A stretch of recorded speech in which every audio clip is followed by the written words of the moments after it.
Yohanes pasal 17 ayat 1 sampai dengan 10. Doa Yesus untuk murid-muridnya. Demikianlah kata Yesus, lalu ia menghadap ke langit dan berkata, Bapa, telah tiba saatnya, permuliakanlah anakmu, supaya anakmu mempermuliakan engkau. Sama seperti engkau telah memberikan kepadanya kuasa atas segala yang hidup, demikian pula ia akan memberikan hidup yang kekal kepada semua yang telah engkau berikan kepadanya. Inilah hidup yang kekal itu, yaitu bahwa mereka mengenal engkau, satu-satunya Allah yang benar, dan mengenal Yesus Kristus yang telah engkau utus. Aku telah mempermuliakan engkau di bumi dengan jalan menyelesaikan pekerjaan yang engkau berikan kepadaku untuk melakukannya. Oleh sebab itu, ya Bapa, permuliakanlah aku padamu sendiri dengan kemuliaan yang kumiliki di hadiratmu sebelum dunia ada. Aku telah menyatakan namamu kepada semua orang yang engkau berikan kepadaku dari dunia. Mereka itu milikmu, dan engkau telah memberikan mereka kepadaku, dan mereka telah menuruti firman-Mu. Sekarang mereka tahu bahwa semua yang engkau berikan kepadaku itu berasal daripadamu. Sebab segala firman yang engkau sampaikan kepadaku telah kusampaikan kepada mereka, dan mereka telah menerimanya. Mereka tahu benar-benar bahwa aku datang daripadamu, dan mereka percaya bahwa engkaulah yang telah mengutus aku. Aku berdoa untuk mereka, bukan untuk dunia. Aku berdoa, tetapi untuk mereka yang telah engkau berikan kepadaku, sebab mereka adalah milikmu, dan segala milikku adalah milikmu, dan milikmu adalah milikku, dan aku telah dipermuliakan di dalam mereka. Bapa, tema atau judul hari ini adalah misteri utusan Allah. Kami tahu bahwa apapun yang terjadi, Allah itu sumber dari segala-galanya. Sumber kehidupan, sumber keselamatan, sumber kehidupan, kesembuhan, dan bahkan sumber berkat. Maka itu kami percaya di dalam Yohanes 17 ayat 10. Dan segala milikku adalah milikmu, dan milikmu adalah milikku, dan aku telah dipermuliakan di dalam mereka. Biarkanlah kasih setiamu itu mengalir dalam hidup kami. Di dalam nama Tuhan Yesus, Tuhan Tunggal, kami sudah berdoa dan mengucapkan syukur. Yang percaya kita sama-sama berkata, amin. Beri kemuliaan Tuhan. Silakan duduk kembali. Shalom. Shalom. Puji nama Tuhan. Saudara yang terkasih dalam Tuhan, hari ini temanya adalah mengenai tentang misteri utusan Allah. Kita bicara tentang Tuhan Yesus di tengah-tengah umat yang dipilih. Ya, kita tahu bahwa setiap manusia memiliki kesaksian hidup, dan kesaksian hidup itu menunjukkan bahwa hubungan saudara dengan Tuhan sangat dekat. Pernahkah saudara membayangkan bagaimana kesaksian hidupmu berjalan di atas kehidupanmu dan nafasmu? Ada di sini yang mengalami kesaksian hidup tentang bagaimana Tuhan ikut campur tangan? Angkat tanganmu lebih tinggi. Amin. Ya, Tuhan berkuasa atas kehidupan kita, karena Tuhan itu di atas segala-galanya.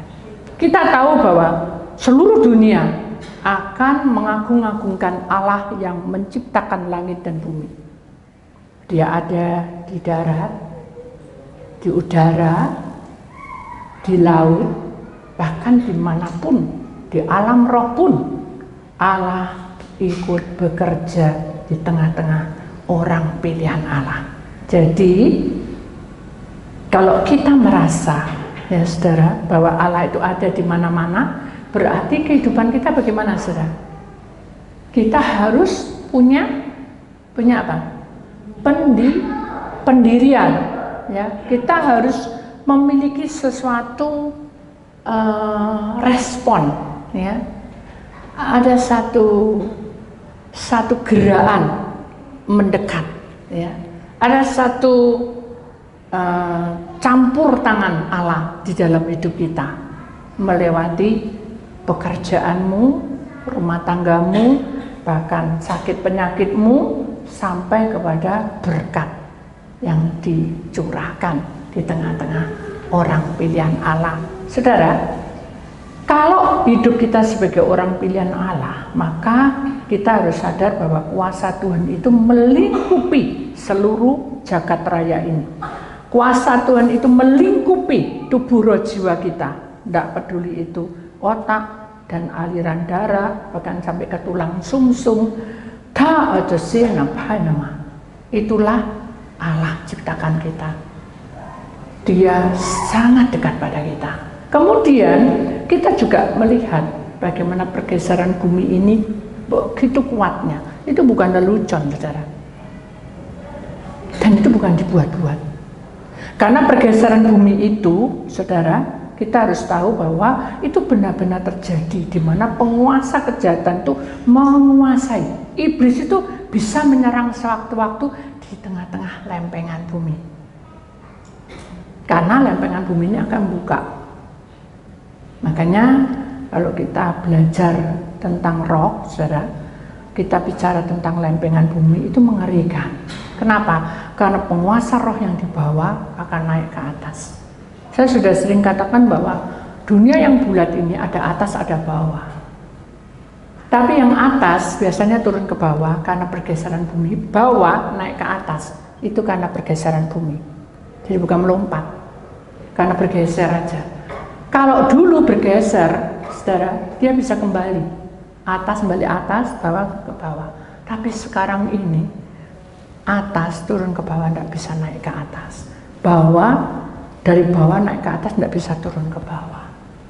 Itu tanda bahwa bukan dunia ini sudah tua. Itu tanda bahwa tanda-tanda akhir zaman sudah dekat sekali, di mana alam semesta ini tidak karu-karuan. Ya saudara, pernah saya mengalami tubuh kita sakit semua? Sering? Sering nggak? Apalagi tahun 2025 ini. Kalau kita masuk dunia roh, belantung kecil-kecil dan kertip-kertip, kalau kita mungkin ada rekamannya, kalau saya bisa mau di pengurus, itu kertip-kertip yang seperti kertap-kertip itu, hanya setitik, itu masuk ke pori-pori kita, itu mempengaruhi. Jadi kuasa kegelapan yang pengen bergeser itu semua aura keluar yang tidak baik pasti. Nah kalau sudah naik, apa yang terjadi? Iblis mau jadi kawan kita? Enggak. Kalau toh jadi kawan, berarti dia ada motivasi. Nah, betul. Karena itu Allah tidak ingin kita diperdaya oleh kuasa kegelapan. Ketika murid-murid Tuhan Yesus berkata, "Guru, aku ini sudah puasa, sudah berdoa, sudah berulang-ulang, tapi kenapa roh itu tidak keluar dari tubuh orang itu?" Tuhan hanya berkata, itu sesuai dengan imanmu dan iman orang itu. Lalu apa yang harus saya lakukan? Berpuasa. Bagaimana caranya orang berpuasa? Tidak makan, tidak minum? Tidak juga. Orang yang berpuasa itu adalah menahan semua yang energi di dalam tubuh kita, aura yang membuat kita ini jatuh di dalam dosa. Contohnya apa? emosi, amarah, kebencian, dendam, sakit hati. Nah itu adalah salah satunya serangan-serangan yang Tuhan tidak punya. Itu yang punya hanya penguasa-penguasa. Manusia pada awalnya diciptakan di dunia ini adalah damai, bahagia, tidak kekurangan suatu apapun. Tapi karena penguasa itu bergerak, dia bergelora, dia mulai bekerja, maka cuma ada sih dhamma, Allah lebih giat lagi memberi pencerahan, kasarannya memberi urapan pada setiap orang yang mau melakukannya. Jadi pada waktu murid Tuhan Yesus dibilangi gitu, dia bingung. Wah, aku ini percaya bahwa kamu ini anak Allah, aku percaya. Aku percaya bahwa Bapa di surga itu yang menciptakan hidupku sempurna, serupa. Itu ada di dalam kitab kejadian, tidak pakai ayat semua. Tapi apa kata Tuhan? Di mana imanmu? Imanmu di mana? Ya di sini Tuhan. Lalu mengapa kamu? Mengapa kamu? Apakah kamu pantas berkata seperti itu?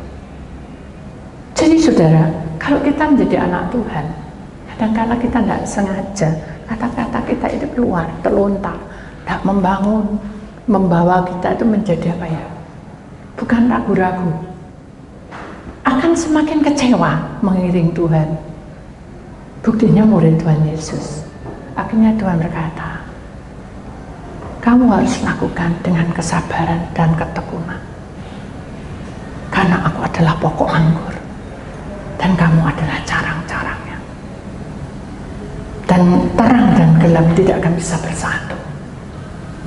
Akhirnya murid Tuhan Yesus mendekati orang itu dan dia berkata, biarkan guru aja yang mendoakan biar sembuh. Bolehkah itu? Jadi dia tidak mau bertanggung jawab, tapi dia menyerahkan itu pada Tuhan. Benar dihadapkan, tapi Tuhan berkata apa? Apa yang kamu mau? Saya pengen sembuh Tuhan, tapi saya didoakan sama murid-muridmu gak mempan. Lalu Tuhan melihat udara dan memandang awan, dan Tuhan berkata, setiap doa punya kuasa. Apa saudara? Setiap doa punya kuasa, tapi setiap perbuatan harus menanggungnya. Lalu dia bingung, apa yang terjadi? Dia koreksi, aku gak salah apa-apa gitu kasarannya. Tapi hidupku selalu dalam pertentangan. Dia punya kusta, punya masalah keluarga, akhirnya diasingkan. Jadi ada sesuatu yang bergejolak di dalam hidupnya yang tidak sesuai. Itu yang membuat dia berontak kuat. Dan doanya tidak akan bisa mempan, saudara. Dengarkan. Jadi kalau saudara mengalami hal seperti itu, kita memang benar-benar tidak berdaya. Ketika saudara bilang tidak berdaya, Tuhan ikut campur tangan. Amin. Amin. Jadi marilah kita belajar bahwa misteri utusan Allah itu sangat dekat dengan kita. Siapa? Tuhan. Di tengah-tengah ubin, di tengah-tengah hidup kita. Jadi kita tidak boleh putus asa. Kita tidak boleh pupus harap, karena kita adalah anak-anak terang. Kita harus berjuang. Hanya dhamma, karena kamu punya iman, maka bangkitlah seperti Tuhan beri. Allah berikan. Karena kamu punya iman, maka sembuhlah kamu. Tapi sembuh, kamu jangan bercerita kemana-mana. Masuk ke baitku dan bilang sama hambaku di sana. Hanya si Kusan lari pergi ke tempatnya orang apa? Siapa? Hamba-hamba tuh, hamba Tuhan. Dan dia bilang disuruh oleh Tuhan, saya harus menghadap. Lalu imam itu menumpang tangan, terpujilah nama Tuhan karena kamu sudah diampuni dosamu. Dari situlah dia jatuh tersungkur dan menangis, dan dia berkata bahwa aku tidak layak. Sekarang aku mengabdikan diriku menjadi milikmu. Bisakah aku bisa mengabdi? Nah apa nah? Kata imam, pulanglah kamu, selamatkanlah seluruh keluargamu. Jadi intinya saudara, di dalam alam roh itu memang tidak kelihatan saudara, Tapi di dalam roh sesungguhnya kita sangat dekat dengan Tuhan. Sangat dekat. Itu contoh di dalam firman Tuhan. Ada satu kejadian, kesaksian yang saya punyai. Satu bangunan di luar pulau. Ya. Setiap kali dibangun roboh, setiap kali dibangun ada aja masalahnya. Hanya saya berdoa, Tuhan, apa yang harus saya lakukan? Tuhan bilang, tidak bisa berat sebelah. Maksudnya piye Tuhan? Saya seperti murid Tuhan Yesus tadi, aku udah berdoa. Tapi Tuhan bilang, tidak bisa berat sebelah. Berarti orang itu juga harus mengimaninya. Terus saya mikir, tidak bisa, orang ini juga setia. Tuhan bilang, bukan kesetiaan toh yang aku mau. Kesungguhan hatimu dan percayamu kepadaku, bukan percaya pada hambanya. Oh ya, ya udah. Dan saya tidak mau menilai orang tuh. Saya cuma bilang gini aja, kita berdoa. Begitu berdoa, baru dibuka kronologinya saya. Ternyata bangunan di situ ada ularnya. Jadi semua kacau semua. Memang di tempat itu ada ularnya, ada penunggunya. Hanya saya bilang ya sudah, kita harus ke sana, kita urapi tempat itu. Nah itulah yang membuat saya sadar bahwa di tengah manapun kalau penguasa kegelapan, dia akan menjadi raja. Itu ada terowongannya saya. Dan di terowongan itu tidak akan berdiri bangunan anak Allah. Kenapa? Walaupun dia anak Allah, karena belum ditumpas, diusir karena terang dan gelap tidak bisa bersatu. Paham saudara? Jadi kalau kita pengurapan bukan karena hambanya, tapi karena kepercayaan imanmu, aku yakin bahwa tempatnya menjadi kudus. Karena orang ini percaya, kita datang, kita usir itu ularnya, panjang sekali sudah kayak naga. Barulah berdiri kokoh bangunan itu. Sudah berdiri kokoh, manusianya yang diserang, saudara. Banyak pengkhianatan. Saya sendiri baru ngerti dan baru ingat karena ada seseorang yang mengingatkan saya, saudara. Kamu saksioni. Karena aku kagum, kuasa Tuhan itu luar biasa, di luar kemampuan kita. Benar nggak? Siapa tahu bangunan itu ada terowongan ularnya? Nggak tahu. Padahal berdiri kokoh bagus. Tapi Tuhan mati nama. Tuhan itu berkuasa atas hidup kita. Amin. Karena terang dan gelap tidak akan bisa bersatu, iblis yang menguasai. Sehingga terjadilah sesuatu yang tidak kita ingini. Setelah selesai, udah beres ya. Sampai sekarang bangunan itu berdiri kokoh dan kuat.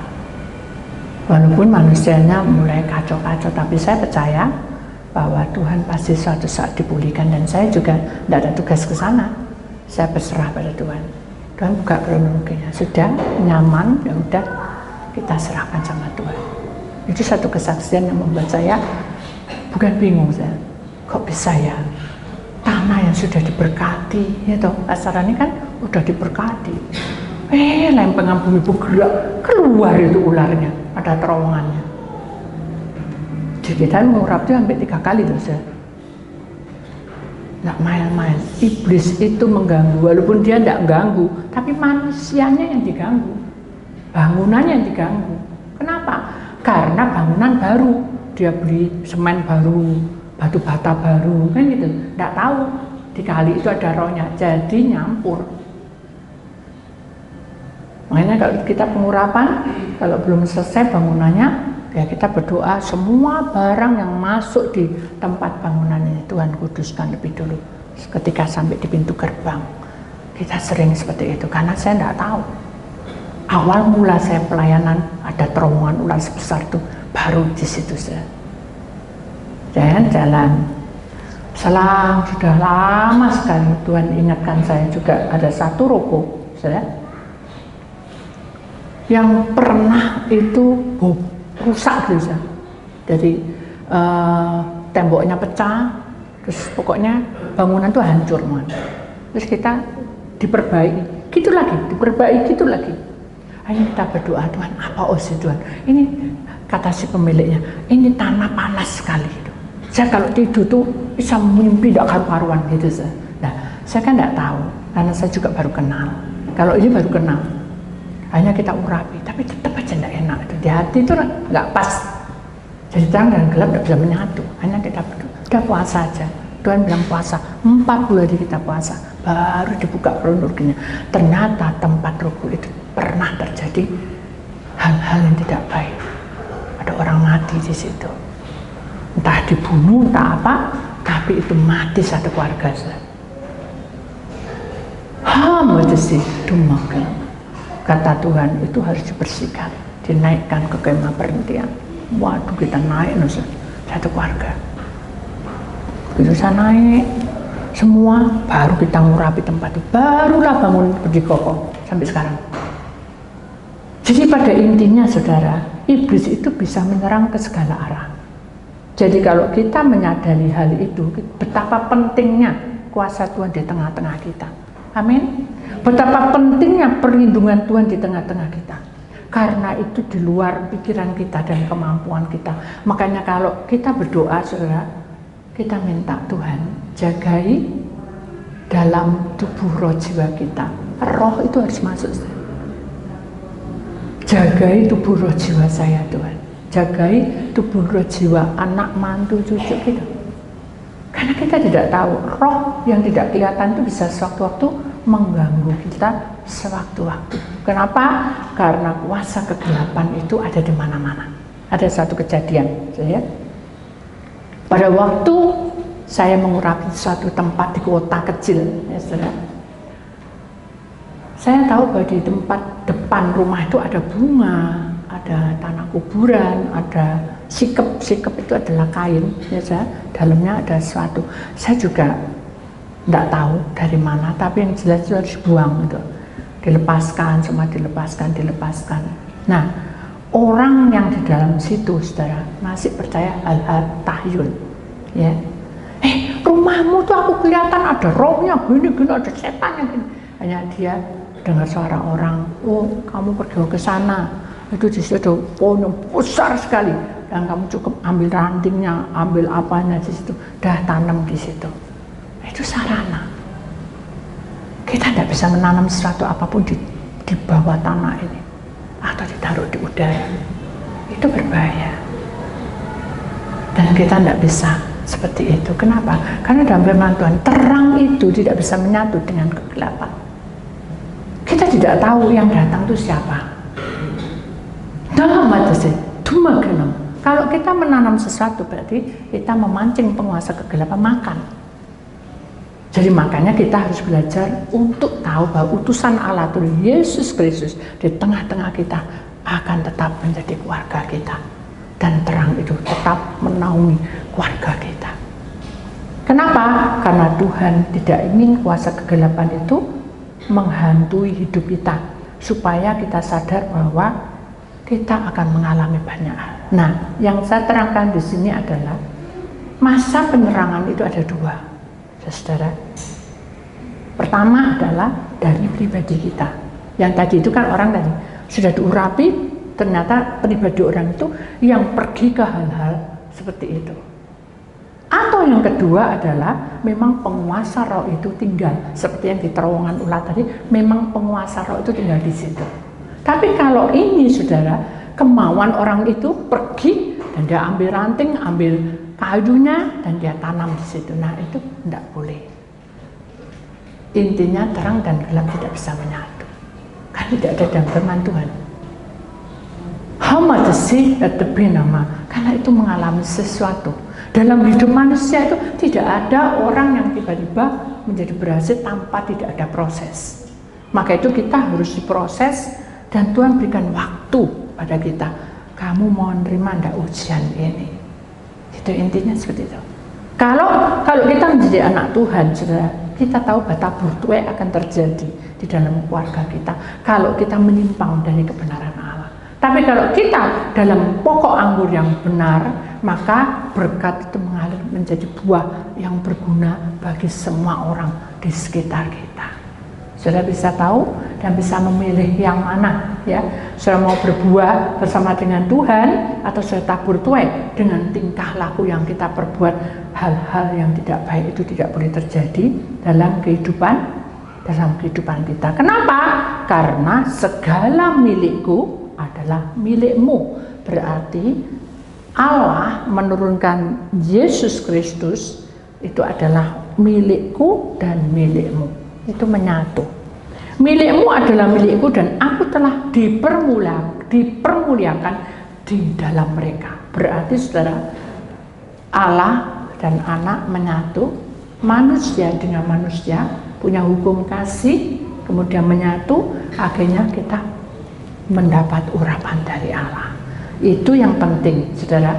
Kenapa? Karena manusia tidak bisa hidup sendiri tanpa ada urapan Allah. Itu harus dicatat. Ibu, bagaimana caranya, Bu?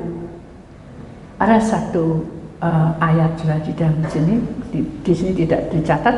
Matius 5 ayat 16. Demikian hendaknya terangmu bercahaya di depan orang, supaya mereka melihat perbuatanmu yang baik dan memuliakan Bapamu yang di surga. Jadi kalau kita punya terang dari Allah, kalau kita punya hubungan antara anak Allah dan anak, manusia dengan manusia, Yesus tinggal di dalam hidup kita, maka terang itu akan lebih bercahaya. Di sini juga katakan Roma 12 ayat 1, persembahkanlah tubuhmu sebagai persembahan yang hidup, yang kudus, dan yang berkenan kepada Allah. Jadi tubuh ini adalah bait Allah. Kita harus punya misbah yang menyala. Supaya apa? Supaya dalam kehidupan kita ada kebenaran Allah di tengah-tengah kita. Amin. Kita harus berjuang, saudara, karena waktunya sudah tiba bahwa kerajaan surga itu menjadi bagian yang terbaik di tengah-tengah kita. Kenapa? Karena Tuhan sudah ada di dalam kehidupan kita sampai selama-lamanya. Ada satu kata-kata yang membuat saya suka, saudara. Tadi kan kita tahu ya, ada nyanyian, ku tak mengerti caramu bekerja. Siapa yang di sini tahu cara bekerja Tuhan? Gak tahu. Tahu masa depan kita ke depan? Gak tahu. Betul nggak? Nanti pulang kita nggak tahu apa yang terjadi. Cuma Tuhan, ku tak mengerti caramu bekerja dalam hidupku. Sulit aku pahami. Betul nggak? Bagaimana kau menjawab setiap doaku? Bagaimana? Tidak tahu. Karena tak sesuai dengan harapanku. Lagu ini pertama kali saya dengar, saya nangis, saudara. Bukan saya kembeng. Saya sadar bahwa saya lemah. Saya sadar bahwa saya sering melukai saudara dengan janji-janji doa. Mungkin saudara hari ini ada di antara saudara yang mengalami marah, mungkin jengkel dengan saya. Kadang kalau kita berpikir, saudara, harapan saya memang saya mau melayani, tapi kadang benturan-benturan itu ada. Apakah doaku tak punya kuasa? Saya doa, Tuhan, saya ini nanti sampai telat ya Tuhan. Saya itu pengen untuk masuk dalam konseling. Tetap aja telat. Saya berusaha, saudara. Sampai saya mau berangkat tuh nangis dulu. Setiap kali saya berangkat, saya menangis. Saya tahu bahwa saya harus minta ampun sama Tuhan. Tuhan, ampuni aku yang terlalu cepat kecewa. Bahkan di sini kadang tak bisa, kadang tak sesuai dengan apa yang ku minta. Buktinya aku terlambat, itu kasarnya. Buktinya aku tidak menepati doa-doanya. Tuhan, tolong ampuni aku yang pernah meragukan kuasa-Mu. Saya meragukan bukan, oh Tuhan tolong enggak. Saya meragukan karena saya takut kehilangan saudara. Saya tahu bahwa hal ini harus kita pegang erat-erat janji Tuhan. Jangan jauhkan aku Tuhan dari kasih-Mu. Karena orang yang mengasihi dengan hukum Tuhan tidak bisa marah, saudara. Lisannya hanya hancur hati. Jangan lepaskan aku Tuhan. Ketika kita hancur hati, jangan dilepaskan dari jangkauan Tuhan. Dia sangat mencintai kita. Di saat kita menghadapi masalah ini menyakitkan, mungkin suamimu, mungkin istri, mungkin anak, mungkin juga cucumu, mungkin juga tetanggamu, mungkin juga orang yang dekat yang kamu cintai dan kamu kasih. Itu sangat menyakitkan. Dan jangan jauh dari Tuhan kalau kamu alami itu. Dan jangan lepaskan kasih Tuhan di tengah-tengah hidupmu, agar kamu tidak menjadi limpung kayak layangan pedot. Tahu saudara layangan yang putus dari atas? Saya tahu arahnya, jatuhnya kemana? Limbung, tidak ada keseimbangan hidup. Nah, benar. Kita harus sadar, baru kusadari setelah apa yang kurasakan. Baru kita sadar, oh iya ya, kenapa aku harus mengalami gini ya. Baru sadar. Gini sekarang ku mengerti, mengapa saya harus mengalami ini semua. Akan kasih-Mu Tuhan tak pernah Kau berikan beban di pundak yang salah. Kalau saya tidak mengalami dalam keluarga, mungkin saya tidak bisa konseling, dan saya tidak bisa mengerti jawabannya. Tapi karena saya sudah mengalaminya, bukan saya sok pinter. Semua peristiwa kadang membuat kita sakit. Tapi semua peristiwa Tuhan akan buka semuanya itu sesuai dengan kehendak-Nya. Amin. Jadi saudara jangan khawatir bahwa segala sesuatu itu pasti Tuhan punya rencana. Maka itu saudara, kita harus kuat menghadapinya. Kenapa? Karena Tuhan itu sangat mencintai kita, dan kita harus belajar untuk mencintai Dia melebihi dari kehidupan kita. Maukah saudara mencintainya? Ada satu nyanyian yang mengatakan, ku tetap cinta. Ya, pernah lagu itu ya? Ku tetap cinta. Kenapa? Walau badai datang menerpa, ku tetap cinta. Stop. Benarkah saudara cinta Tuhan? Kenapa saudara marah? Benarkah saudara cinta Tuhan? Kenapa kalian kecewa? Benarkah saudara cinta Tuhan? Bisakah kamu bertahan sebentar saja? Jangan kita jawab sampai kapan. Karena umur di tangan Tuhan, berkat di tangan Tuhan. Amin. Jadi lagu ini pertama kali saya dengar, saya juga tidak kuat saudara, karena saya tahu bahwa saya sebagai hamba banyak sekali hambatan.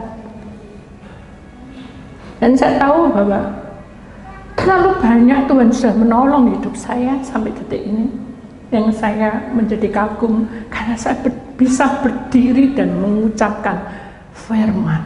Itu yang membuat saya kagum, karena saya ini pendiam aslinya, tidak bisa banyak bicara. Tapi kata orang, kalau hamba Tuhan itu pintar ngomong. Bukan.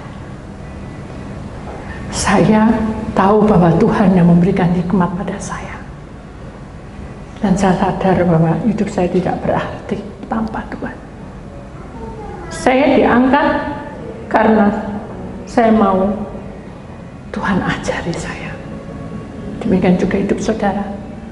Siapkan, ajari saya Tuhan untuk tekun. Ajari saya Tuhan untuk mengenal Engkau. Bukan untuk serobot-menyerobot dalam pelayanan. Bukan untuk mengata-ngatai atau punya motivasi di balik semua itu. Oh, kamu harus begini, kamu harus kelompok. Tidak ada, di dalam Tuhan tidak ada kelompok-kelompokan. Semua rata. Coba bagaimana saudara menilai seseorang, itu yang harus kita camkan. Amin. Itulah firman Tuhan saudara, bahwa Allah mengutus Yesus sebagai juru selamat. Dia menyelamatkan manusia dan manusia, dipersatukan dengan Allah, dan hukum kasih Allah mempersatukan dan memberi damai sejahtera.